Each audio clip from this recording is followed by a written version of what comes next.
नमस्कार। मैं डॉक्टर राजकुमारी शर्मा आज आपके समक्ष BHDF की दूसरी अ, इकाई के 9वें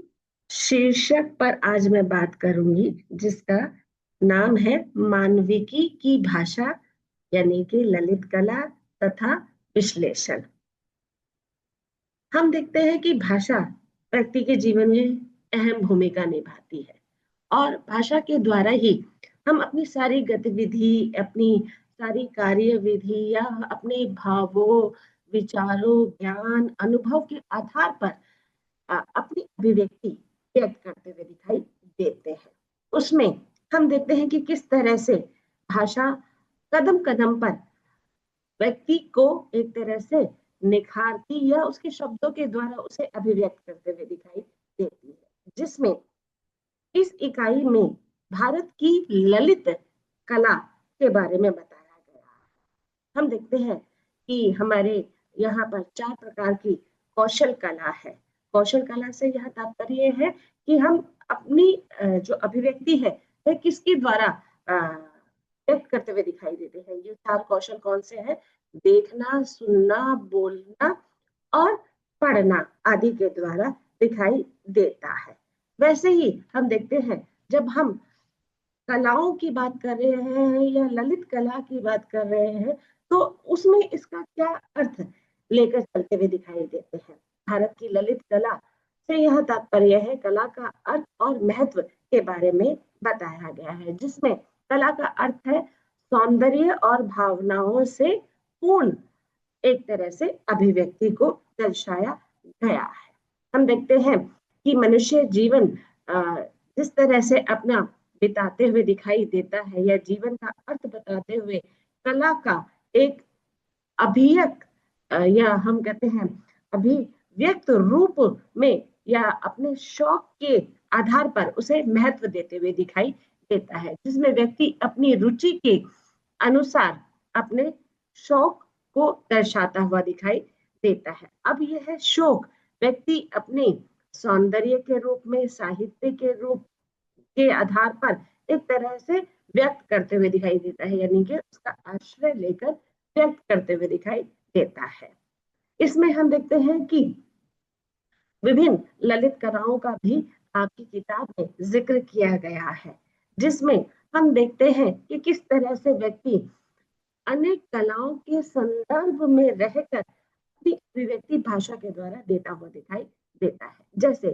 घर में हम देखते हैं कि वह अपनी जो कला है उसका कैसे प्रदर्शन करते हुए दिखाई देता है। घर में हर्ष विषाद, यानी कि हर्ष के रूप में, यानी कि खुशी के रूप में, और विषाद से तात्पर्य है हम देखते हैं व्यक्ति जीवन है अनेक प्रकार के संघर्ष द्वंद से वह अपने आप को पूर्ण करते हुए अपने मार्ग की ओर अग्रसर होता हुआ दिखाई देता है। तो उसके जीवन पथ पे या हम देखते हैं कि कार्य पथ पे अनेक प्रकार के कष्ट भी उसे मिलते हुए दिखाई देते हैं, यानी कि विषाद उसे मिलते हुए दिखाई देते हैं। और उसमें वे किस तरह से अपना जीवन व्यक्त करते हुए दिखाई देता है। घर के अनुसार हम देखते हैं कला का प्रयोग हम साज सजावट के अनुसार या वास्तुकला या स्थापत्य कला के अनुसार मकान का निर्माण करते हुए दिखाई देते हैं। जैसे कि आप देखते हैं कि आज के आधुनिक स्तर पर या हम कहें कि प्राचीन काल से ही एक तरह से ये जो रूप है साज सजावट का या वास्तु के अनुसार चीजों को हम कैसे रखते हुए दिखाई देते हैं। देखिए कई बार हम देखते हैं कि घर की जो नींव है वह रखते हुए बहुत पूजा पाठ एक तरह से किया जाता है, और उसमें शुभ मुहूर्त या हम देखते हैं शुभ अवधि को भी एक तरह से ध्यान में रखकर उसकी नींव रखी जाती है। फिर जब जैसे जैसे मकान अपना विकास की और अग्रसर होते हुए दिखाई देता है, तो उसमें हम देखते हैं अनेक प्रकार की हम चीजों से उसे लबालब करते हुए दिखाई देते हैं, उसके सौंदर्य को एक तरह से अपनी भावनाओं के द्वारा पूर्ण करते हुए दिखाई देते हैं। कैसे हमें उसमें पर्दे लगाने हैं, कैसे हमें उसमें सीनरी लगानी है, ये प्रदर्शनी कला है। उसमें फिर हम देखते हैं कि किचन का जो मुख है वह किस और होना चाहिए, या हम ये देखते हैं कि जो घर है यानी कि कमरा है उसमें कैसी-कैसी चीज़ों को रखना है, बेड का मुख कैसे रखना है। घर में हम देखते हैं ज़्यादातर शीशे नहीं होने चाहिए और बेडरूम में जहाँ पर आपके सोने का कक्ष है, वहाँ पर तो शीशा होना ही नहीं चाहिए या किसी भी हम देखते हैं कि सोने के कक्ष में हम मूर्ति का एक तरह से प्रयोग नहीं करते हुए दिखाई देते हैं। इन सब बातों का ध्यान विशेष रूप से रखा जाता है जब हम मकान या किसी भी अ, निर्माण को एक तरह से जन्म देते हुए दिखाई देते हैं, तो इन बातों को विशेष रूप से महत्व देना अनिवार्य हो जाता है। हम देखते हैं कि व्यक्ति भवन, महल, दुर्ग, पूजा गृह, स्तंभ, मीनार आदि का जब वह निर्माण करता है या किसी के पक्ष में कराते हुए दिखाई देता है, तो इन सब बातों का विशेष रूप से ध्यान रखना अत्यंत आवश्यक है। जैसे कि भवन की लंबाई, चौड़ाई या दुर्ग हम देखते हैं कि किस तरह से उसका रूप एक तरह से व्यक्त करना है। पूजा गृह का जब हम अपने घरों में निर्माण करते हुए दिखाई देते हैं या मंदिर की स्थापना करते हुए दिखाई देते हैं, तो उसका मुख हम दक्षिण यानी कि नॉर्थ या साउथ साइड हम दोनों को देखते हुए उसके बीच में उसका रूप रखते हुए दिखाई देते हैं, क्योंकि उससे हमारे जीवन में जो धन का विकास है या जीवन का जो सुख है, अ, पूजा पाठ करने से हम देखते हैं कि घर में एक तरह से शांति का या सौहार्द का एक तरह से वातावरण का निर्माण करते हुए दिखाई देते हैं और उससे भी हम देखते हैं कि किस किस ईश्वर की वहाँ पर पूजा होने या मूर्ति का एक तरह से स्थापना हम करते हुए दिखाई देते हैं। जिस भी ईश्वर को हम मानते हैं उसको हम अपने मंदिर में एक तरह से उसकी स्थापना करते हुए दिखाई देते हैं और उस ईश्वरीय रूप को साध कर उनके साथ सजावट करके हम मंदिर को एक तरह से सुंदर रूप में अभिव्यक्त करते हुए दिखाई देते हैं। और हम देखते हैं कि भारतीय परिवेश में तो एक तरह से 365 दिन ही एक तरह से बड़ा त्योहार का रूप है। यह हिंदू संस्कृति में अंकन किया गया है, अपनाया गया है, जिसके माध्यम से हम अपने त्योहार, पर्व और उत्सव के अनुसार उसका एक तरह से रूप स्पष्ट करते हुए दिखाई देते हैं। जैसे जन्माष्टमी के रूप में हम कृष्ण को सजाते, सरवा संवारते या व्रत के रूप में अपनी अर्चना पूजा का एक तरह से रसद सुरागन लेते हुए दिखाई देते हैं या भगवान शिव की पूजा करते हैं और उनके जन्म तिथि पर हम अनेक प्रकार से अपनी भावनाओं के द्वारा व्रत रखते हुए उनके सौंदर्य के आधार पर उनको सजाते हुए या मिष्ठान बनाते हुए हम विशेष रूप से ध्यान रखते हुए दिखाई देते हैं। तो उस रूप में हम जब घर पर मंदिर का निर्माण करते हैं तो हम अनेक चीजों को ध्यान में रखते हुए पूजा अर्चना का जो भाव है अपनी आस्था के अनुसार व्यक्त करते हुए दिखाई देते हैं। दूसरा है इसमें हम देखते हैं कि किस तरह से मंदिरों में जो स्थापित मूर्तियां हैं, जैसे पत्थर या मिट्टी से हम उन आकृतियों को देखते या उनका ध्यान करते हुए दिखाई देते हैं। तो उस रूप में हम मंदिर के आकर्षण को वहां पर अपने घर में स्थापित करते हुए दिखाई देते हैं और उसमें हम उन जो भी हमने मूर्ति पूजा का वहां पर एक तरह से उन्हें बिठाया है या हम अपने घर में उनको लेकर आते हैं। जैसे हम देखते हैं कि सरस्वती पूजा होती है या गणेश चतुर्थी पर हम गणेश जी को अपने घर पर लेकर आते हुए दिखाई देते हैं। फिर पूरी पूजा पाठ या हर्ष उल्लास से वो हम दिन मनाते हैं, फिर उनका विसर्जन करते हुए भी दिखाई देते हैं। तो इस आधार पर हम देखते हैं कि मंदिरों में हम अनेक रूप से मूर्तियों का एक तरह से उनकी आकृतियों के निर्माण करते हैं। भारतीय सभ्यता संस्कृति में विशेष भूमिका निभाते हुए दिखाई देती है, क्योंकि हम उस सगुण रूप में उनको एक तरह से उनकी आस्था श्रद्धा को नतमस्तक करते हुए दिखाई देते हैं और ये आज से नहीं है। हम देखते हैं कि पहली सदी से ही हम देखते हैं कि मूर्ति पूजा का जो रूप है वह स्पष्ट होते हुए दिखाई देता है। इसका विवेचन विश्लेषण हम आगे करेंगे, जिसमें हम विस्तार रूप से देखेंगे कि किस तरह से मूर्ति पूजा का जो रूप है वह भारतीय परिवेश में किस तरह से स्थापित हुआ और आज की आधुनिक सभ्यता या संस्कृति में हम देखते हैं कि विशेष महत्व के रूप में आता जाता है। फिर हम देखते हैं कि जो भवनों के आधार पर हम देखते हैं किस तरह से पूजा का जो रूप है वह एक तरह से व्यक्त करते हुए दिखाई देते हैं। हम देखते हैं कि अलग अलग मूर्तियों को हम ईश्वरीय रूप में ढालकर यानी सांचे में ढालकर उसकी आकृति को जन्म देते हुए दिखाई देते हैं। हमने बहुत सारी मूर्तियां देखी होगी बच्चों के जीवन काल में, जिसमें से हम देखते हैं कि कई मूर्तियां हंसते हुए या अपने आप को व्यक्त करते हुए दिखाई देती है और कहीं ना कहीं हम उसकी छवि को एक तरह से अपने मन मंदिर में विराजमान करते हुए दिखाई देते हैं कि अभी भूल पड़ेगी। जैसे कि हम देखते हैं बहुत सारे आप मंदिरों में गए होंगे,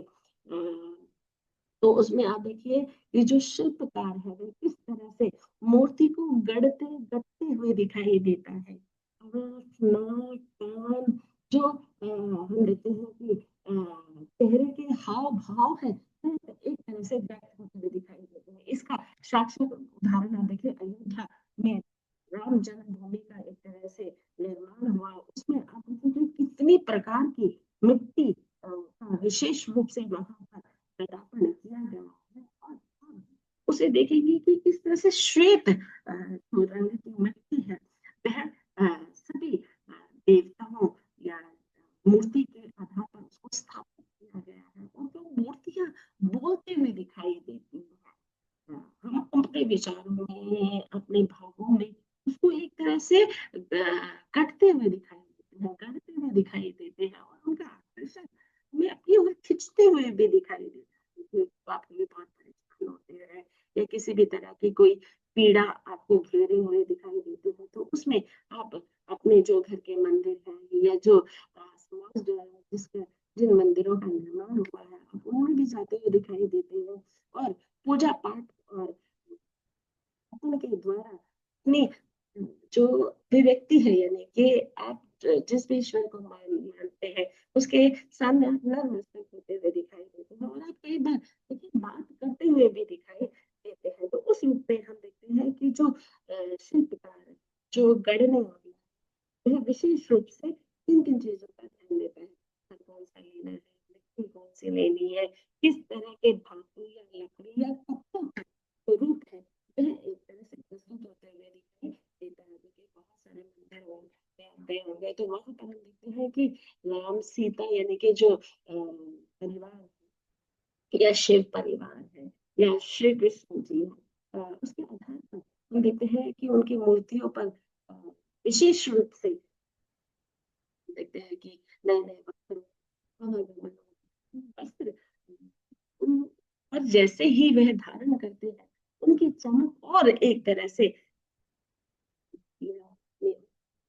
करते हुए दिखाई देती है। तो उस रूप में हम देखते हैं कि भवनों और मंदिरों में हम देखते हैं कि किस तरह से सब चीजों का ध्यान रखा गया है। काव्य या साहित्य में हम देखते हैं काव्य या साहित्य में भी भारत की जो ललित कला है उसे हम भाषा के द्वारा व्यक्त करते हुए दिखाई देते हैं और भाषा के द्वारा जब हम चीजों को व्यक्त करते हैं तो उसमें हम देखते हैं कि एक अलग ही ये कला जैसे मैंने आप लोगों को बताया व्यक्त करते हुए दिखाई देते हैं और विशेष रूप से हम देखते हैं जब हम अपने भावों और विचारों के अनुसार काव्य या साहित्य की विधाओं को पढ़ते हुए दिखाई देते हैं तो उन विधाओं में किस तरह से पात्र जीवंत रूप एक तरह से दर्शाते हुए दिखाई देता है। हम देखते हैं साहित्य में भी गद्य पद्य के रूप में अनेक प्रकार से अनेक विधाओं का जन्म हुआ है जिसमें हम देखते हैं कहानी के माध्यम से हम छह तत्वों के आधार पर उसकी समीक्षा करते हुए दिखाई देते हैं जिसमें हम विशेष रूप से छह तत्व हैं जैसे कथा हो गया है ना, कथानक से तात्पर्य है कथा का सार। फिर हम देखते हैं पात्र कि कौन कौन से पात्रों को उस कहानी के संदर्भ के आधार पर प्रसंग के आधार पर व्यक्त करना है। तो उनका हम निर्माण करते हुए दिखाई देते हैं। फिर आ जाता है वातावरण। हम देखते हैं दो ही वातावरण का जो प्रयोग है हमारे साहित्य में किया गया है, ग्रामीण और शहरी। और फिर हम देखते हैं तीसरा वर्ग भी इसमें प्रस्तुत किया गया है, जिसे हम मिश्रित संस्कृति या ग्रामीण संस्कृति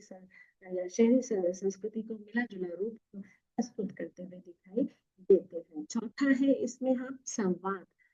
जिसे आप संवाद योजना या संवाद शैली भी कहते हैं। उसमें हम देखते हैं कि किस तरह से लेखक ने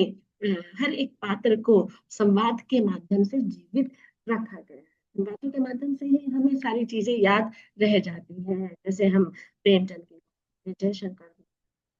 या महादेवी वर्मा की बात करें, या हम निराला की बात करें, पंत की बात करें, या विद्यापति की बात करें, या अमीर खुसरो की बात करें, तो हम उनके शब्दों के माध्यम से ही उनको एक तरह से जानते हुए दिखाई देते हैं। और उसके बाद आ जाता है भाषा, यानी कि भाषा शैली की शैली अलग अलग होती है, बोलने की, लिखने की, पढ़ने की या सुनने की। तो उसके आधार पर वह एक तरह से उसे प्रस्तुत करते हुए दिखाई देता है। उसमें हम देखते हैं कि रस, अलंकार या छंदों का विशेष रूप से ध्यान रखा। अगला है इसमें उद्देश्य। हम देखते हैं कि जो कहानी लिखी है उसका क्या एक वह प्रेरणा या क्या वह शिक्षा देते हुए दिखाई देती है, तो उसमें उद्देश्य बहुत ज्यादा महत्वपूर्ण होता है। अगला है उपन्यास, नाटक और कविता के आधार पर विशेष रूप से या जो लेखक है, कवि है, जो या कवयित्री है, वे अपनी बात करते हुए दिखाई देता है। इसमें प्रमुख रूप से या विशेष रूप से हम बात करें तो नाटक विशेष भूमिका निभाते हुए दिखाई देते हैं साहित्य में। हम देखते हैं कि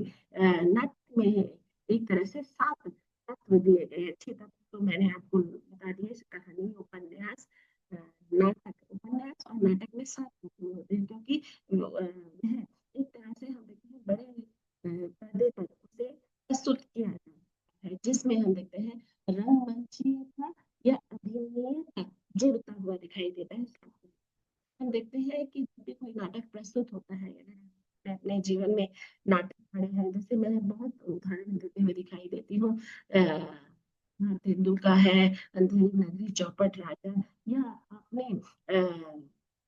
मोहन राकेश द्वारा रचित नाटकों की भी एक लंबी सूची है, जिसमें आधे अधूरे नाटक काफी प्रसिद्ध दिखाई देता है। जयशंकर प्रसाद का चंद्रगुप्त देखिए, तो उसमें भी दिखाया गया है कि किस तरह से हर एक चीज को ध्यान में रखकर उसको एक तरह से प्रस्तुत किया जाता है। आधुनिक रूप में देखिए कि आप फिल्म देखने जाते हैं, शहरी परिवेश है तो शहर का चित्रण दिखाया जाता है, ग्रामीण परिवेश है तो ग्रामीण यानी कि गाँव का रूप दिखाया जाता है। तो उसमें ये विशेष भूमिका एक तरह से रखी जाती है, जिसका रूप हम देखते हैं काव्य साहित्य में विशेष रूप से दिखाया जाता है। तो इस रूप में हम देखते हैं कि जो भारत की ललित कला है, वह व्यक्ति के जीवन में किस तरह से महत्वपूर्ण रखते हुए दिखाई देती है। तो इन कलाओं के माध्यम से ही व्यक्ति जीवित रहता है और अपनी प्राचीन सभ्यता, या हम कहें कि आदिकाल, भक्तिकाल, रीतिकाल या आधुनिक काल जो आज चल रहा है, उससे विशेष रूप से जुड़ता हुआ दिखाई देता है। बच्चों, अब मैं इसकी दूसरी स्लाइड आपको दूसरे रूप में एक तरह से प्रस्तुत करूंगी। यानी कहने का तात्पर्य है कि पहली जो 9वीं इकाई है, उसमें मैंने भारत की ललित कला,